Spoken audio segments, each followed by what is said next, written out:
de la mañana con 35 minutos, 7 con 35 minutos, en Punto Noticias, primera emisión. Saludamos ya con Nelson Valdeón, consultor geopolítico energético. La producción petrolera del Ecuador cayó en un 11% en apenas 5 días. Esto, según las autoridades, se lo atribuye a los problemas que tienen con las comunidades indígenas asentadas en las zonas de la explotación petrolera. De su lado, los trabajadores de Petroecuador se han venido quejando durante estos últimos 2 años de la falta de presupuesto por parte de las autoridades gubernamentales hacia la estatal petrolera, pues lo que también genera este tipo de situaciones. ¿Cómo está, Nelson? Buenos días, bienvenido. Le acompañamos Washington Yepes, quien le habla, Licenia Espinel. ¿Cómo explicar esta caída de la producción petrolera en el Ecuador en momentos en que el precio del petróleo, estos precisos instantes no, pero durante este último tiempo había tenido buenos precios a nivel internacional, ahora se han bajado un poco, pero nosotros no hemos podido levantar esa producción petrolera para aprovechar mejor los altos precios del petróleo? Buenos días, bienvenido. Muy buenos días, muchas gracias, Washington Licenia. A ver, primero hay que entender que el petróleo es un commodity global, y en estas épocas de pandemia nos dimos cuenta que estamos más interconectados que nunca.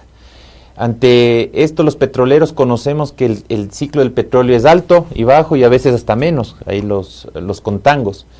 En dado caso, entendiendo este contexto geopolítico, creo que básicamente el gobierno entró sin una planificación petrolera. Se ofreció 1 millón de barriles, una expectativa que necesitaba 16 mil millones de dólares de inversión ante una empresa que venía sin balances generales por casi 40 años. No hay balances generales. Entonces, ¿cómo yo puedo invertir en una empresa que no tiene balances? Y yo creo que también hay que quitar este estigma de que todo es contra Petroecuador, todo es contra el ministerio. Yo hay que ser claro que Petroecuador es una institución que no tiene autonomía financiera. Ellos dependen netamente del Ministerio de Economía para que les asigne los presupuestos. Yo he visto, hay grandes técnicos en Petroecuador, han tratado de mantener la producción, pero si yo como ministro de Economía, como agente de economía, yo no asigno los presupuestos, yo no firmo estas partidas que salen extras, ¿cómo voy a ejecutar? ¿Se puede interpretar allí, Nelson, que esta falta de entrega de recursos está provocando que la caída de la producción petrolera se registre principalmente en los campos operados por Efectivamente, hablemos... Es decir, es algo provocado en cierta manera, porque si no le dan los recursos, ¿cómo ejecuto? O sea, yo puedo hablar de buena voluntad con las comunidades, pero ellos necesitan comida, agua, los convenios que se tenían. Hablemos específicamente de Bloque 16, que estaba asignado ya a una empresa multinacional que decidió incluso invertir 200 millones de dólares por quedarse. Ahora, el ministro nos ha dicho que también hay otra empresa, el OCP, que está dispuesta a invertir 160 millones por cambiar el tubo. Perfecto, si es que ellos están invirtiendo, ¿por qué no extenderles el contrato? ¿Por qué no ayudar a esas empresas que quieren invertir en el país a extenderles? Pero si es que apuradamente el gobierno decide, y hablo apuradamente porque realmente creo que el presidente debería haber hecho este análisis en un contexto geopolítico global, que ya no se está invirtiendo en petróleo, estamos hablando de renovables, de haber extendido este contrato, hubiera permitido que esa empresa privada comience a cumplir sus pagos con proveedores, porque son empresas autónomas que tienen el financiamiento para hacerlo. ¿Qué está pasando ahora? Que Petroecuador ha tratado de dialogar con las comunidades, pero si no tengo el presupuesto y comienzo a hacer órdenes de pago para pagar en el futuro a mis proveedores, simplemente no van a cumplir lo que hacía la empresa privada. ¿A qué me refiero? Que si es que no tengo el presupuesto, no puedo optimizar la producción y por ende ese campo ha caído casi el 50% de producción. Pero repito, esto no es un tema de Petroecuador. Si Petroecuador no tiene el presupuesto para ejecutar, simplemente las comunidades se van a levantar, ¿no? Los proveedores no van a cumplir y se va a comenzar a caer la producción. Estamos cayendo en esta práctica que lamentablemente ha sido común en este régimen, de culpar a los demás por la ineficiencia del manejo del propio Estado, porque ahora le están culpando a las comunidades. O sea... Y en el manejo global le culpan a todo el mundo. Repito, es lo feo de a veces de entrar en el Estado cuando no hay planificado. O sea, lastimosamente nos echamos la culpa y no asumimos la responsabilidad. Si yo asumí un puesto, debo estar primero preparado y segundo asumir las responsabilidades. Creo que esa es la hombría de bien. Entonces, repito, lo importante de esto es que realmente las autoridades comiencen a responsabilizarse, porque no es un tema de un gobierno, es un tema del futuro del país. El país sigue dependiendo del petróleo. Yo soy firmemente creyente que el petróleo es necesario, necesitamos celulares, necesitamos medicinas que se hacen en base a petróleo, pero el tema es hacerlo responsablemente, con apoyo de las comunidades, socialización de las comunidades y con alta tecnología, que existe, la descarbonización, el apagado de mecheros, que se puede hacer con tecnologías que permite incluso volverlas de energía. Pero repito, hay que asumir responsabilidad en este caso. Hay capacidad de manejo técnico. Exactamente. En los técnicos de los técnicos, mira. Pero quienes están en la cabeza no dan pie con bola. O sea, por ejemplo, la nueva gerente yo pienso que es una persona valiente, que ha tomado las riendas de una empresa en estos momentos tan críticos. El ministro es un conocedor del tema, pero no les puedo echar la culpa de que no se ejecuta si no me dan el dinero. Recordemos que la economía funciona con dinero y recordemos que las comunidades tienen sus necesidades porque habían ya convenios hechos de salud, de agua, de educación. Pero que no se han cumplido porque las comunidades tampoco son locas para levantarse. Repito, el tema, Petroecuador es el que está en los campos, pero si no me dan el dinero, ¿cómo lo hago? Pero entonces el responsable es el ministro de Finanzas o el gobierno. Yo le pediría al ministro de Finanzas que repiense si es que estos presupuestos no estaban en el presupuesto general, que firme, porque realmente estos presupuestos los necesitan, porque si no, el problema es que las comunidades se van a levantar y simplemente se va a parar la producción petrolera que tanto necesitamos. Pero ahí debería haber también gestión del Ministerio de Energía, o sea, que está a la par Fernando del Santos. Ministerio de Finanzas para lo han conversado, pero depende. La culpa exclusivamente a las comunidades. O sea, yo creo que más que culpa, yo pienso que echar la culpa es que tienen que asumir la responsabilidad. Entonces, yo entendería que el ministro lo ha hecho, que el otro ministro no lo haga es otra historia, porque depende de estos temas. Entonces, yo repito, yo pediría a las autoridades que reflexionen porque es un daño para el país. Hablemos del tema mundial del petróleo. Una cosa más, hay 6.000 millones de dólares de excedente petrolero, porque el barril estaba pues a 80 y pico. Esa plata podría haberse invertido pues. Yo discrepo mucho en esa cifra. Porque si no tengo balances, no sé cuánto gano y cuánto pierdo. Pero de todas maneras ese excedente debía haberse aquí todo lo decimos, pero no hay un papel. Yo voy a defender en este tema. Y en esto sí pido al canciller específicamente que nos dé el estudio técnico-económico de habernos decidido en apoyar a Ucrania en la guerra. ¿Por qué? Las consecuencias de eso para nosotros significan no negociar directamente con el mayor productor de diésel barato del mundo, que es Rusia. Y eso nos ha triplicado el precio de 2.500 millones de dólares en tema de déficit por el tema del subsidio que tenemos a combustibles. Eso se nos ha llevado casi a 5.000 millones de dólares. ¿Quién va a asumir eso? La Contraloría tiene que inmediatamente investigar esa decisión. ¿Por qué? Porque eso nos está afectando. ¿Quién va a pagar esa factura? Estamos comprando el diésel de $65 del barril que tiene un cap. O sea, Rusia se le puso una sanción de un cap, no de exportación, de un cap. Ellos pueden vender, pero a un precio de $65 del barril. Ahora estamos comprando en $160 del barril. Por eso no difiero de este excedente que existe.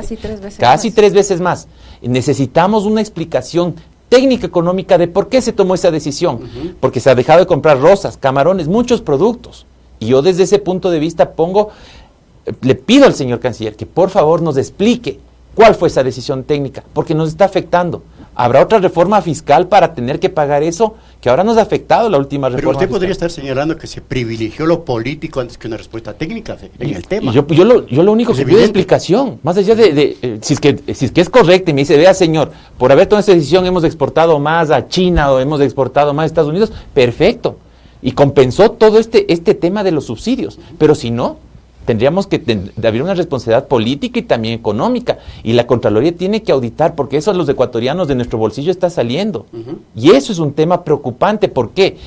Muchas veces se habla en el país que tenemos una baja inflación del 3%, escuchar a las autoridades, pero si es que yo quito el tema del subsidio, estamos casi llegando a un 20%.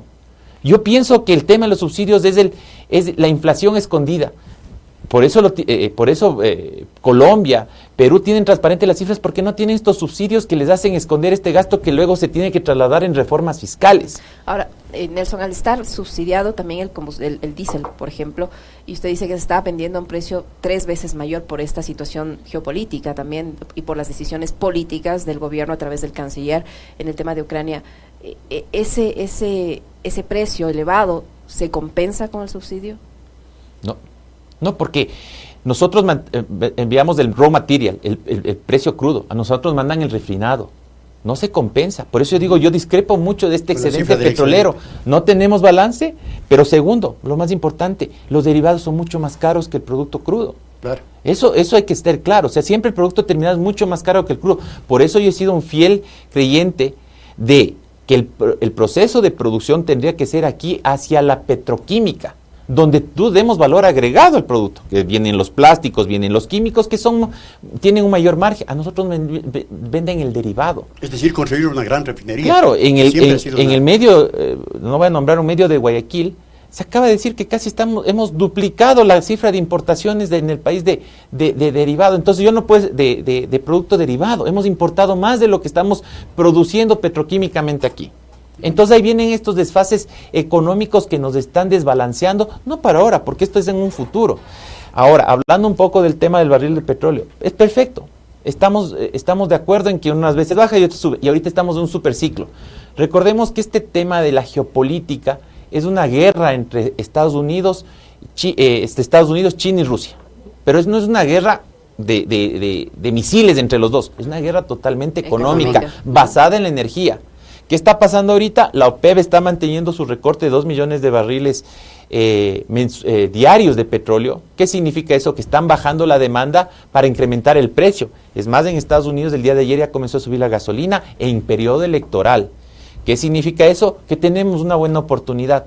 ¿Qué esperamos? Apoyarle al Ministerio de Energía y apoyarle a Petroecuador para inyectarle los recursos para comenzar a levantar la producción, porque solo así vamos a tener los ingresos necesarios para compensar la tanta compra que tenemos de derivados. Pero no está en la mira del Ministerio eso, ni del gobierno. Yo creo que estos momentos ya es tarde, porque para levantar un pozo se demora mucho tiempo y se necesitan muchos millones de dólares.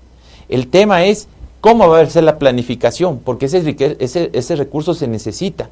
Y yo creo que es el potencial que podemos tener, y esa confianza, esa seguridad jurídica permite atraer a las empresas multinacionales que lo pueden hacer, porque esto es un tema de tecnología.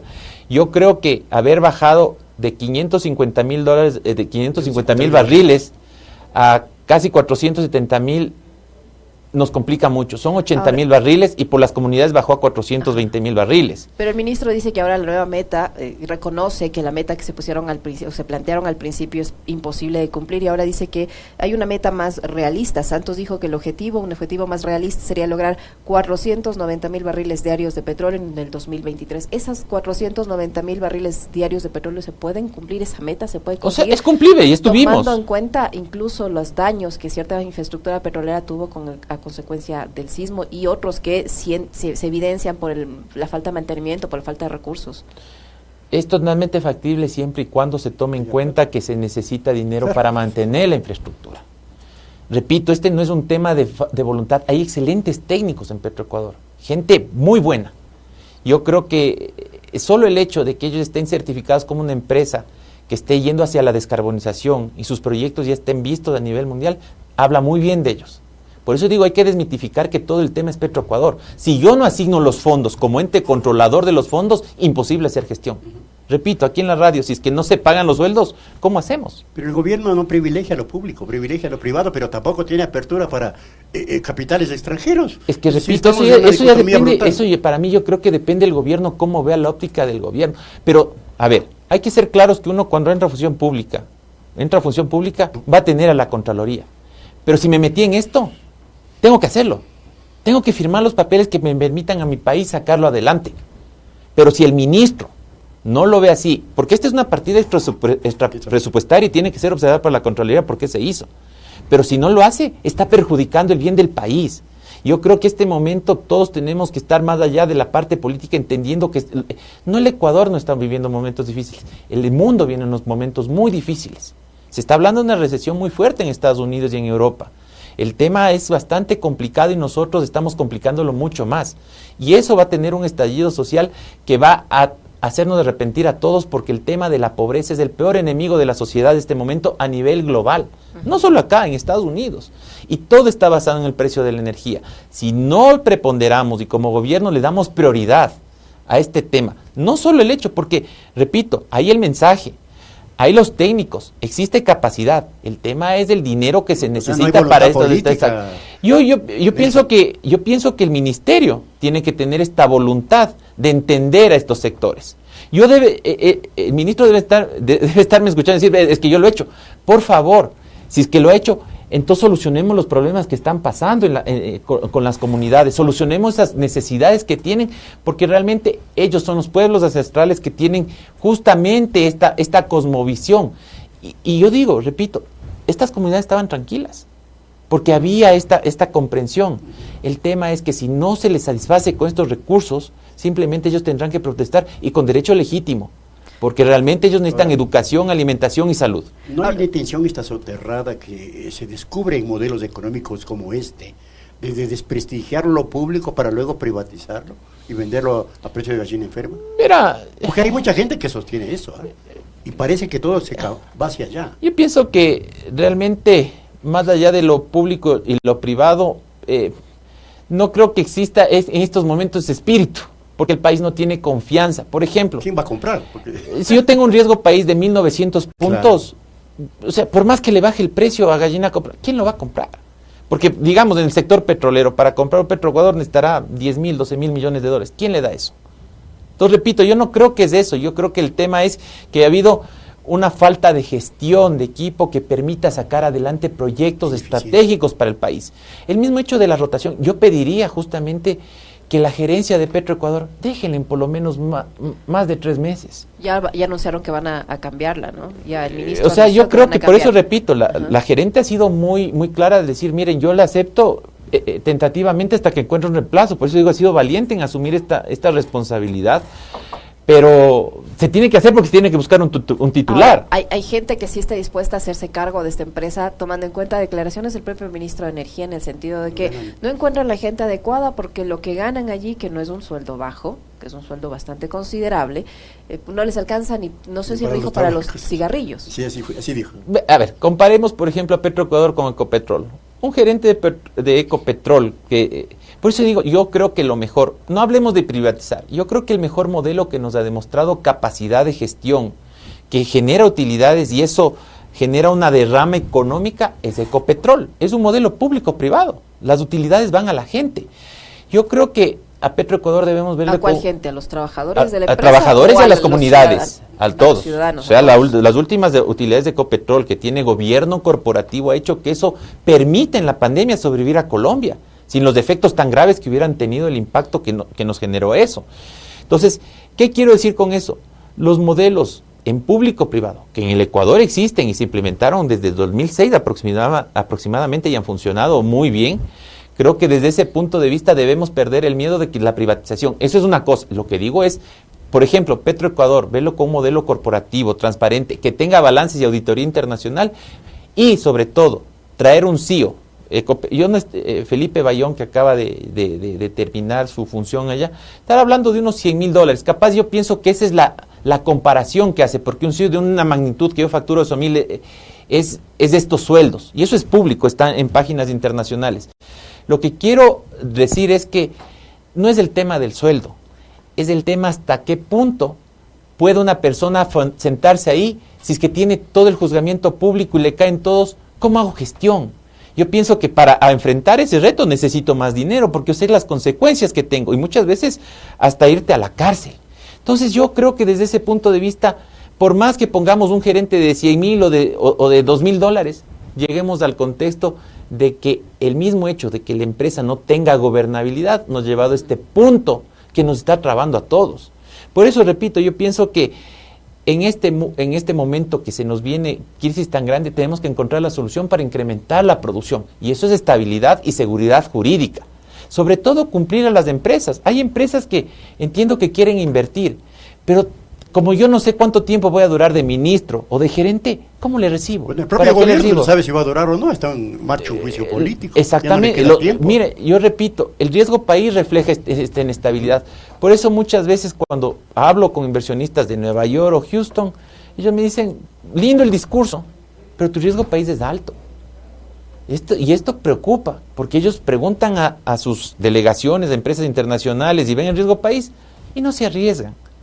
Yo creo que esas tensiones tienen que bajar urgente, porque acercar a un juicio político que está hablando mucho, que se va a dar, que hay una asamblea nacional, que estamos eso asusta a los inversionistas, sobre todo en un país altamente politizado. Pero la inseguridad que se vive en el Ecuador no asusta a los o sea, inversionistas. en eso estoy totalmente de acuerdo. O sea, ¿cómo una multinacional que tiene estos volúmenes de dinero para la minería o para el petróleo puede venir si saben que le pueden secuestrar a un ejecutivo? Entonces, yo creo que esos son problemas fundamentales para atraer inversión y justamente para pensar en un país que se desarrolle en base a las materias primas. Porque si no tenemos todavía bien desarrollado esto, ¿cómo podemos enfocarnos en los productos no petroleros? Si yo sacando mi mercadería me están asaltando. Ayer pasó en el anillo vial de Quevedo que estaban lanzando llantas y estaban parados camiones. ¿Yo con qué confianza mando mi mercadería? O si sé que mis camiones van a estar luego contaminados de sustancias ilícitas. Pero la crisis es producto de los propios errores gubernamentales. Yo pienso que usted acaba de decir que Petroecuador no recibe ingresos, financiamiento. Obvio, por eso está en crisis. Yo creo que de alguna manera los gobiernos son un equipo. Ajá, pero no y hay un liderazgo. Pero si es que no tengo eso, lastimosamente voy a caer en una suerte de no sostener a mi propio equipo. Exacto. El hecho es que si es que no yo... hay liderazgo, dice usted, Nelson. Yo lo que digo es que más allá que no existe primero una visión de Estado, una visión de geopolítica, porque repito que el Estado depende mucho de la geopolítica. Una preocupación mía que ha venido a la mente es básicamente el tema China, mezclando un poquito, porque digo, el Ecuador, a veces pienso que nos sentimos el centro del mundo, pero solo somos la mitad del mundo. Entonces yo pienso que hay que ponernos en el contexto mundial. Somos un país chiquito en mitad de un contexto mundial, a pesar de que Israel es un país chiquito, pero ellos hacen la diferencia en tema de conocimiento, productividad. Entonces, ubicado en ese contexto, esta guerra nos ha puesto en la mitad entre Estados Unidos y China. Pero el mayor comprador de nuestras materias primas es China. Y el mayor inversor, además, ¿no? Sí, tenemos un mayor inversionista, no podemos incluso negarlo. en el sector petrolero. Sí, señor. Tienen el sector petrolero. Bueno, básicamente, ahorita están comprando unos crudos, son los que mejor diferencial nos dan. Sí, señor. Entonces, y mi pregunta es, dentro de la geopolítica, siendo un país dolarizado, ¿cuál es nuestra visión de relación con China? Si es que nos piden que los contratos petroleros vengan en moneda de ellos, en el yuan. O sea, mi preocupación es la planificación. Ahora es el problema, pero mi planificación es a futuro. Recordemos que la planificación de los chinos es de aquí a 1000 años. Así es. Y cómo esto puede, la actitud o la posición que ha adoptado el Ecuador, cómo puede influir en esa relación futura o actual y futura con China, tomando en cuenta que nos alegramos, me refiero a las autoridades de gobierno, en el sentido de que se propuso en el Congreso de los Estados Unidos una ley en la que, entre otras cosas, les dice a los otros países, vamos a cooperar con ustedes siempre y cuando ustedes no tengan nada que ver en ningún proyecto ni en ninguna inversión de China. Yo pienso que de alguna manera, por ejemplo, solo hablemos del caso, repito, no voy a politizar la conversación, Argentina. Está ahorita visitándole a Biden en Washington, como tiene una buena relación con China, se puede. El tema es cuando radicalizamos los discursos y nos llevan a no estar con nadie y tampoco saber qué hacemos con nadie. Eso ha sido un problema de la política exterior, que no nos ha permitido diferenciar, no el hecho de solo la relación internacional, aquí entra mucho la geopolítica energética, repito, por eso para mí es extremadamente interesante saber cómo un gobierno, si llegara a estar estos 2 siguientes años, nos deja planificando para los siguientes 20 años, porque los cambios son brutales, la bipolaridad del mundo ya se ve, se nota, intercambio de monedas, intercambio comercial, disrupción en cadenas de abastecimiento.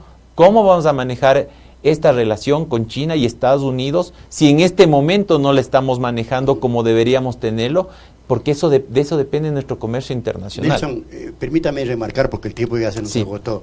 Usted dice que el Ecuador se perjudicó en cerca de 5.000 millones por esta actitud del canciller y que la Contraloría debería investigar. Yo voy a ser claro en esto. Por favor. La Contraloría tiene que investigar cuál fue el argumento técnico-económico para tomar la decisión de apoyo a Ucrania. Solo eso es lo que pedimos. Si él nos da un argumento de que ganamos económicamente, bien. Si no, tendremos que responder, porque realmente ese dinero, yo digo 5.000 millones de dólares aproximadamente, imagínense, en exceso de esta compra de derivados, porque, si yo negocio directamente de gobierno a gobierno, yo podría tener el beneficio de un diésel más barato.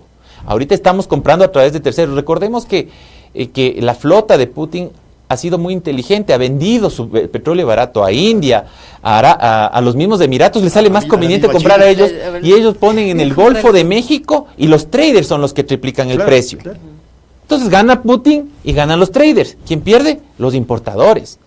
Entonces, desde ese punto de vista, yo sí soy, yo como ciudadano de mi país, que a mí me afectan los impuestos, a mi familia, a mis amigos les afectan los impuestos. Yo sí pediría que se haga un examen exhaustivo por parte de la Contraloría, cuál fue el argumento técnico y cuál fue el argumento económico para haber tomado esa decisión. Si él demuestra que nos benefició económicamente y nos ayudó, perfecto, porque no solo es el voto del Consejo de Seguridad de la ONU. Ante esto tenemos que saber y estar conscientes que el país necesita dinero para sustentar las necesidades que estamos viviendo, para levantar a la gente que está sufriendo ahorita en Alausí. Entonces, ese dinero sirve para levantar, encontrar retroexcavadoras para rescatar a la gente. Entonces, es la única pregunta que tengo como ciudadano, porque me preocupa que me venga nuevamente una factura de 5,000 millones y que luego de eso me tengan que decir reforma fiscal, o que tengan que endeudarme más, por una decisión geopolítica que realmente no sé si nos beneficia o no, porque no tengo el argumento técnico, claro. Solo fue una decisión pública que se hizo eso. Y hasta ahora no tengo realmente cuál es el argumento.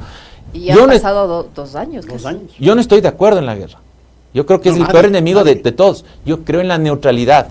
Brasil lo ha aplicado con el mismo Bolsonaro, ni siquiera hablemos de Lula, con mismo México, donde han mantenido la neutralidad y han mantenido esos precios en tema de derivados para estos países. Es lo único que yo pido, porque realmente eso nos va a hacer definir, incluso el próximo gobierno que venga va a tener que definir justamente cómo pagar esas deudas que se nos están viniendo. Así es, Nelson, la diferencia entre neutralidad y sumisión pues está muy clara. Nelson, en cuanto al tema de los subsidios, el gobierno siempre, el gobierno y todos los gobiernos, recuerdo yo, siempre le han achacado al tema de los subsidios, la falta de inversión en otros sectores, pero los trabajadores del Petroecuador, recuerdo hace algunos meses, enviaron información en el sentido de que no es tan grande la cantidad de dinero que se dedica a los subsidios de los combustibles. Por ejemplo, como dicen los gobiernos de turno, incluido el actual, ¿qué hay de cierto en el tema de los subsidios? Eso no es la cifra que dicen las autoridades del Estado. Verá, les repito, no soy experto en este tema.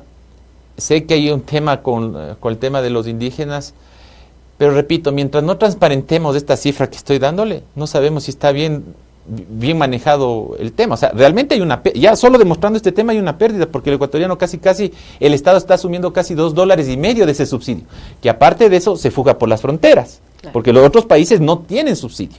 Perú y Colombia no tienen ese subsidio, que hace que esta distorsión de la famosa inflación que tenemos no exista, porque si realmente yo quitara ese subsidio, tuvieran una inflación terrible y en dólares. Entonces, repito, la cifra no está transparente mientras no hay estos balances auditados y públicos, para que con eso sepamos si está bien o mal el gobierno para acceder o no al subsidio. ¿Y esos balances no hay actualmente? Esto pasó en la administración del exministro Vera, que se pidió a unas empresas internacionales que se audite y no quisieron arriesgarse a entrar a auditar. O sea, y el ministro ha tenido la buena voluntad de buscar empresas nacionales para hacer justamente esas auditorías en Petroecuador y ver si se logra sacar un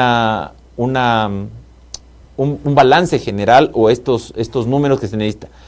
Pero mientras no tengamos un gobierno corporativo, yo creo que, y una estabilidad, creo que esto va a estar siempre en el digo yo, dice el gobierno, dices tú, y eso nos lleva a este tema que estamos viendo ahora, echar la culpa a todos, porque no hay papeles.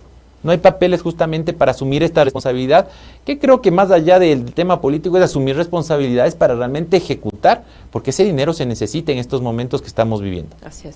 Muchísimas gracias, Nelson, por habernos acompañado analizando ese tema de por sí y complejo. Gracias por estar aquí. A ustedes, muchas gracias. 8:03. Volvemos.